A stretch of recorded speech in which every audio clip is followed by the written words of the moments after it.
Good morning.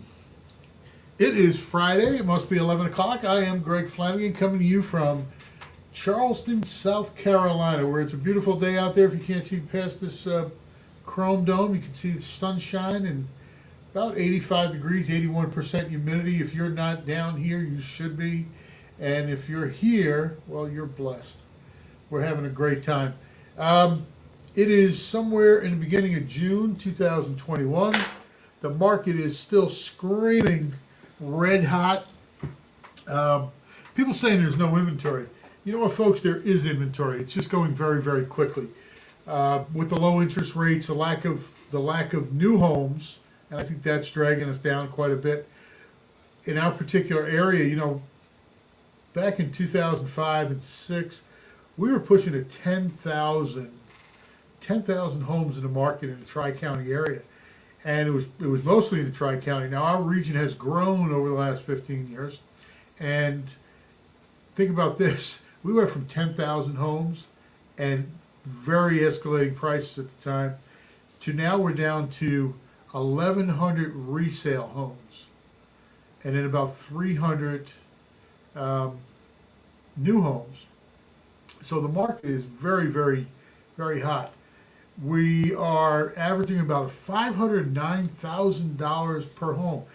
2 years ago, that was $371,000. That's extraordinary in my book. And one of the things that happens during this time is people start putting off. They want to win. They want to win. The buyers want to win, right? Multi offers, and all of a sudden things like inspections start going out the door. Well, let's buy the house without an inspection. Been doing this a long time, and I can tell you maybe a handful of times that we bought a house without an inspection, if for nothing more than knowing what you're buying, right? And that's the important thing. You have to know what you're buying. If you're just going to go in there and throw down $500,000 and go, well, it's a crapshoot, let's buy it. To me, that's not very, very sound advice if you're the fiduciary. And if you're the buyer, well, you got to have a lot of money to burn because you never know what you are going to buy. So inspections, and that's the whole thing we're pushing today, is what to do about inspections. And we're talking to the agents who are involved in these buying processes, even the seller side. There's a way to do an inspection, a way not to do an inspection, and mindsets around those inspections. So bear with me today. We got a few slides. And I'm going to walk through my opinion of what an inspection should be. When I started this thing, when I started my career in real estate many years ago, man, everything had to be done. I mean, I was a bulldog, and I would get upset and I'd go crazy. And it was just, I've come to the conclusion after many years, and this goes back 10 years ago, inspections are important and you got to handle them as such. So, to go forward, here we go. Add it to the stream. There we go. Yes, today is Fridays with Flanagan. Power Onward Fridays with Flanagan. Join me as I pull back the curtain on some of the best kept secrets of the real estate world. Hey, if you don't know, I do coaching on the side also. Drop me a line. Go to my website, poweronwardmastermind.com. There's a Calendly link. I'll give you 15 minutes of my time at no charge. If you have a problem or you want to have a conversation or you just want to interview me, that's good too. So, Power Onward, Fridays with Flanagan. And next, we got home inspections, what you need to know. That's supposed to be an exclamation point, by the way. It got moved into a question mark. What is a home inspection? We're all real estate agents. We all know what a home inspection is. It's a non-invasive inspection done by a licensed state technician. I know in our state, you have to be licensed. If I'm going to bring you a repair request, it better come from a licensed guy. What's the focus? It's to identify and report on the state of the overall home. Non-invasive, identify and report. This is for the buyer. They got to know what they're buying here. There's nothing here in this definition of mine that says it's to reopen negotiations. Because truly, it's not to reopen negotiations. if you see that it needs a roof before you put in your offer, well, you know what? Take it into account that it needs a roof and say that in your offer.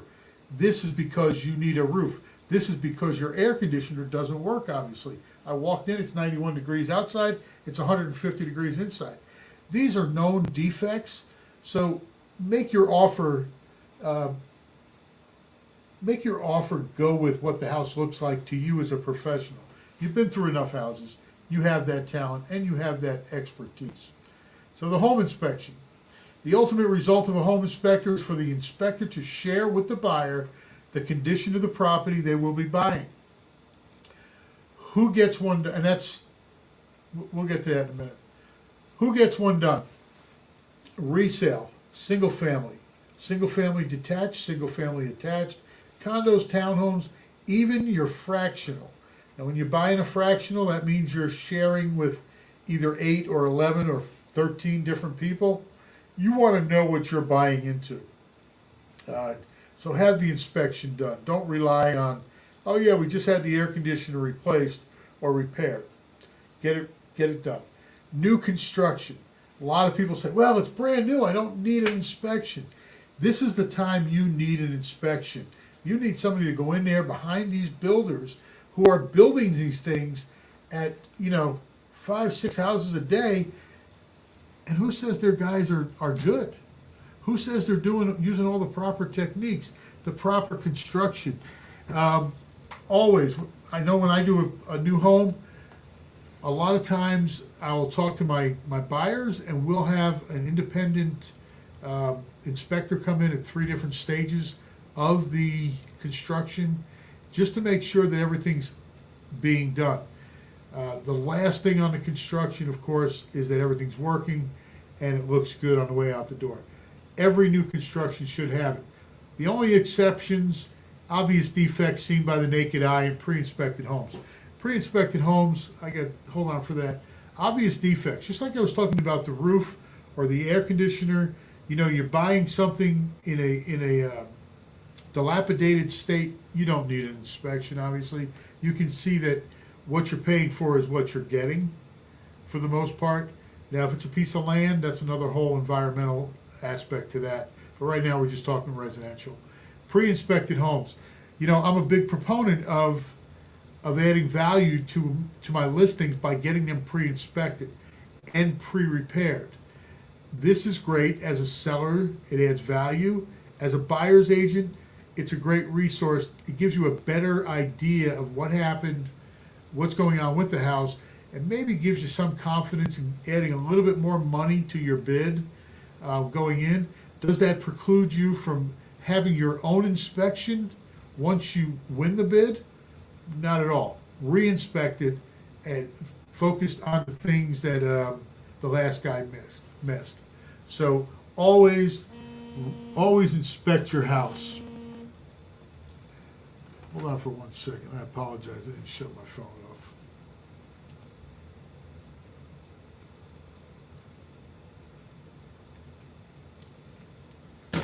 There it is. Sorry about that. The value of pre-sale. So if we have a listing prior to the listing going up, we're going to get it inspected. And the value there comes down to, it's building confidence in the buyer. It's allowing repairs to be made before the buyers get in there, which in the ultimate, at the end of the day, you get a quicker close. You're not worried about having to go in there. I'll tell you right now, we're having a problem. We got a pre-inspection going on, and finding a contractor to do that work. Imagine if we already ratified a contract, and now I'm looking for the repairman, right? It's going to push that contract further and further down the road. So the value of a pre-sale is to get a quicker close. You can do it in 30 days now, right? Because most of the stuff has been done. Cosmetic versus defect. Every home has issues. It's just like when you're buying a used car or used anything. Every house is going to have an issue, and you gotta relay that to your client. Okay, you gotta relay that every house is going to have an issue. You know, these are living, breathing pieces of wood and roofing, and people build them, people err on it. It's going to have a defect in it. So understand that. What you don't want to do is take a molehill and make it into a mountain. I'll give you for instance. Agent came to me, and I'll tell you one of the biggest things I get, questions I get, is always about an inspection. Should I, could I, would I, how do I, what do we negotiate? So agent came to me and it was all about, he was in such a state, you know, we're gonna lose the contract, we're gonna lose the contract.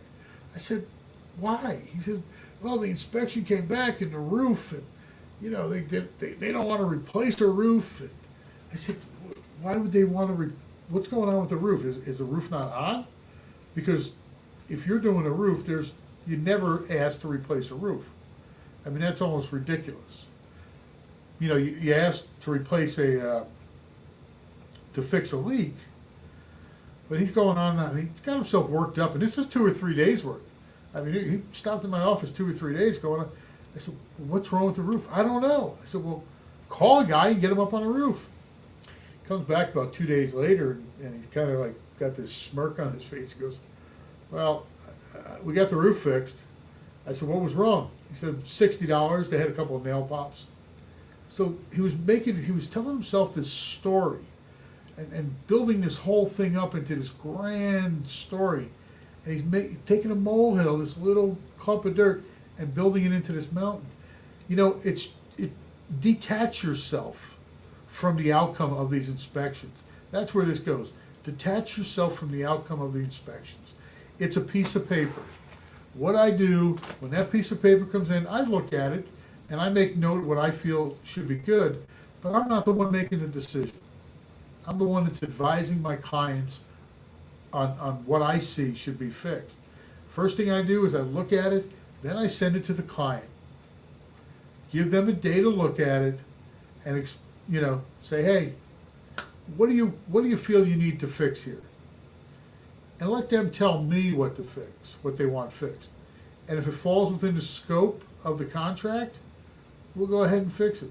If it doesn't, we're going to go back and we're going to have a conversation about what needs to be done, what's mandated to be done, and what will not get done. So, and the first part about that, boy, I thought I put a expectation. No, I didn't. Somewhere in here. So, cosmetic versus defect, and this should also be added in there. Expectation conversations. Okay, the expectation conversation should start at a print. It should be in your printed material for buyers. Hey, you know what? We're going to have a conversation about. We're going to come to a time when we're going to do repairs. We're going to ask for repairs. We're going to do a building inspection. You know, during this time, I want you to understand your report's going to come back, and it's going to be 76 pages long. I can tell you right now, it's 76 pages long. Don't worry about it. Don't worry about it. It's supposed to be 76 pages long. Now, there are things in there that the inspector is going to tell you is there just as an FYI, so you know where the water shutoff is, where you know where the gas shutoff is, that you know that the smoke alarms need to be changed every 10 years. And oh, by the way, it's 10 years. They need to be changed when you take over the house, because in our contract in South Carolina, smoke alarms are not listed as something that is mandatory to change. It's up to the buyer to do that. You know, these 8 things in our contract in South Carolina, these 8 things are mandated to be repaired. Leaky roofs, electrical issues, plumbing leaks. Now, it says leaky roofs, not old roofs. Okay? They have to leak, and that's what you're looking for. When you have this expectation, and whatever your contract says, read through it and find out exactly what this expectation conversation should entail. when you have this conversation in the beginning and you have it not only printed where they read it, you've talked about it during the consultation, the buyer consultation. When you get to the repair procedure, when you get to the repair part of your contract and you get this report, remember we talked about that at the beginning. You're going to get this big long report, so I'm going to send that to you. Don't get scared. When you continuously bring them into the conversation, it lowers their two things. It lowers their stress level because they know what's coming. They understand what's coming, and it lowers their expectations. No, we're not going to go around with a putty knife and fix every ding in the wall. We're going to deal with these 8 things that we're talking about. Okay, that's important to do. Probably the biggest thing with a repair issue is that expectation conversation. One of the most important parts. Any questions on that? Cool.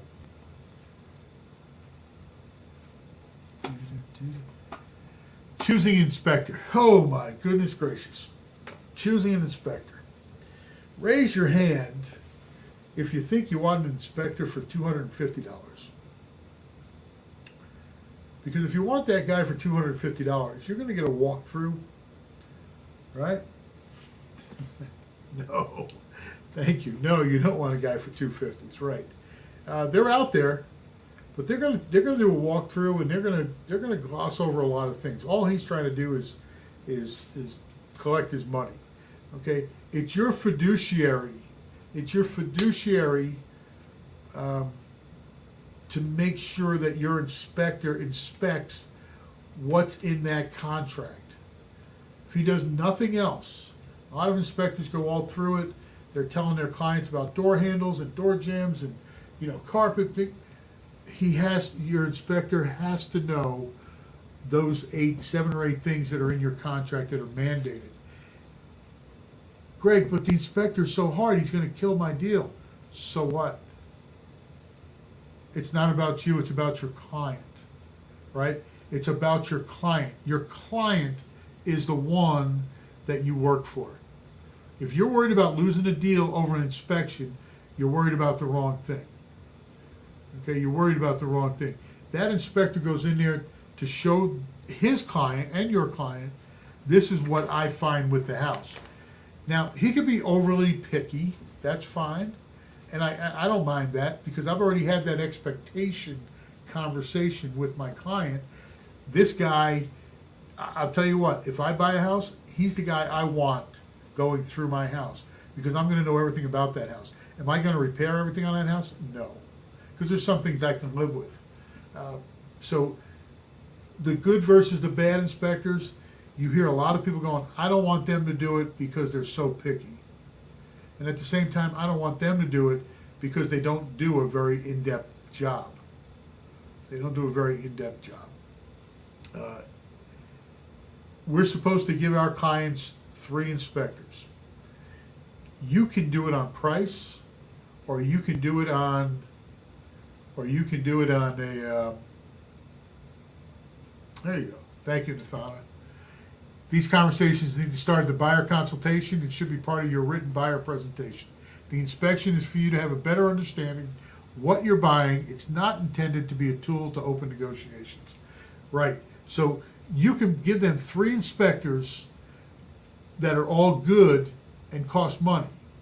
Or you can give them 3 inspectors that are $100 to $250, and what you're doing there is you're just avoiding a conversation, a hard conversation about what's wrong with this house. If you're trying to cover something up, you're wrong. You're going to hear from me. But good versus bad inspectors, good versus medium inspectors.